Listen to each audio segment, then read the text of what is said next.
proceed, but I'm going to share a part of this statement, and then I'm going to ask Reverend Johnson and Reverend Hedden to also share.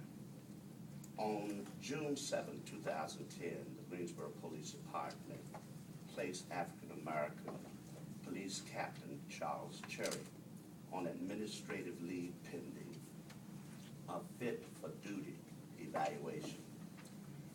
Captain Cherry has been relieved of his command, stripped of his badge and gun, removed from his command post, and banned from the police department.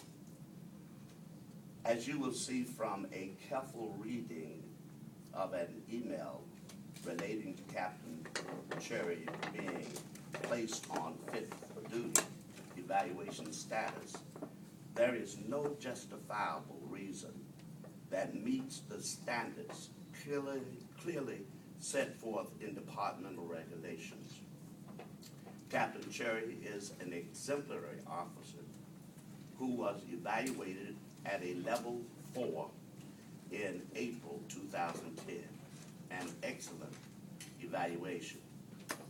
Fit for duty evaluation essentially means being evaluated for mental stability. In this case, it is a misuse of an otherwise helpful provision. However, this so-called evaluation is really a step in the process of firing Captain Cherry. The primary issue here is not whether Captain Cherry is fit for duty, and it is not about his mental stability. Although he is involved, it is not even about Captain Cherry. This devious and unconscionable action is simple.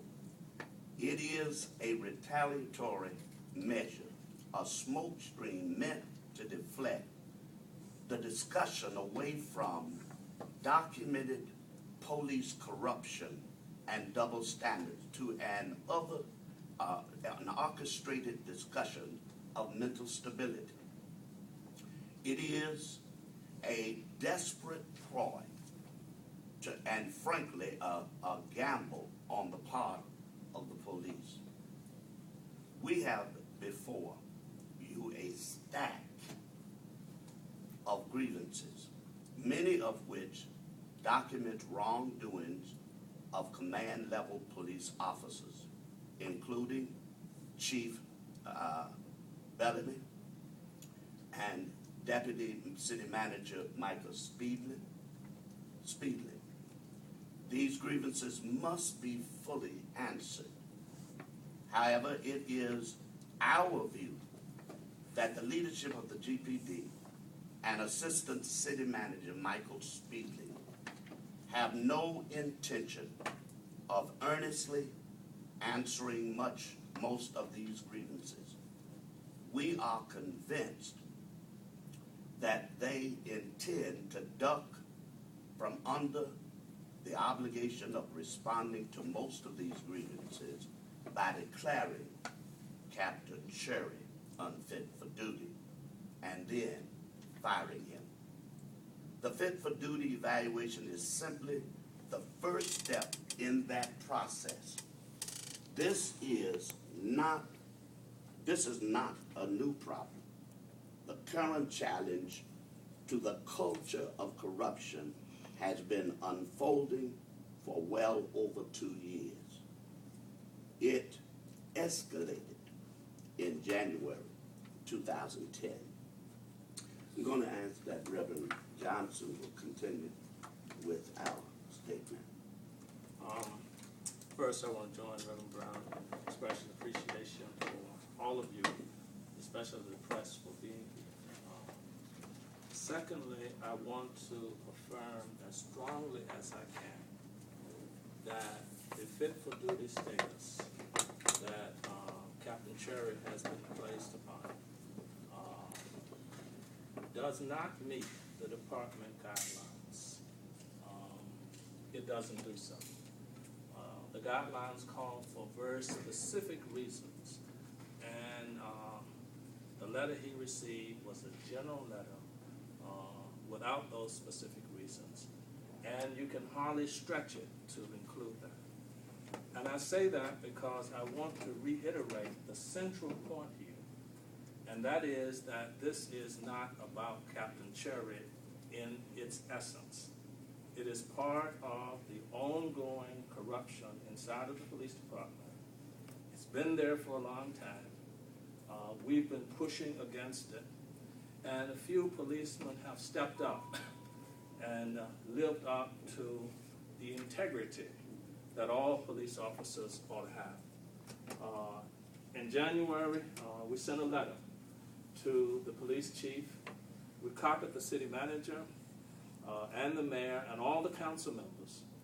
And then we had a meeting with the city managers to explain the gravity of our concerns. He assured us that he would ensure that this letter was responded to. That was January, this is June, we have no response. On May the 16th, Reverend William Barber, the president of the North Carolina NAACP, made a public request to the Attorney General of North Carolina, Roy Cooper, to the U.S. Justice Department, to Kay Hagan, our senator, and to Congressman Mel Watt, to ask for intervention on the federal and state level. The city manager and the police chief held a press conference. And our best understanding from what we saw is that the city manager asked about these 97 grievances, said that there would be a response within 2 weeks. It has now been 4 weeks. There is no response. In February, the Spirit of the City movement started to make weekly or presentations every 2 weeks to the city council, raising these concerns and making specific requests. They got no real response, but were the object of ridicule week after week. And they chose to occupy the seats in a nonviolent way of city council members, were arrested, fairly well demonized, but the whole point of that was to try to get the city council and the police department to be responsive to the issues that we were raising and that their own officers are raising. On the following day, 6 clergy members chose to commit civil disobedience for the same purpose. And we were arrested, not trying to actually push this issue forward. Reverend Brown and I have been asked to serve as spiritual counselor of several of the officers, and we have been with them as their representative before the police chief as they presented grievances.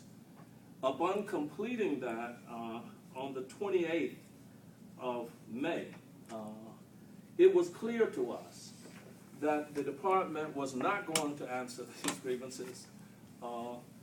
They were not going to respond to these well-documented grievances or the 97 questions, because the implications are profound if they do.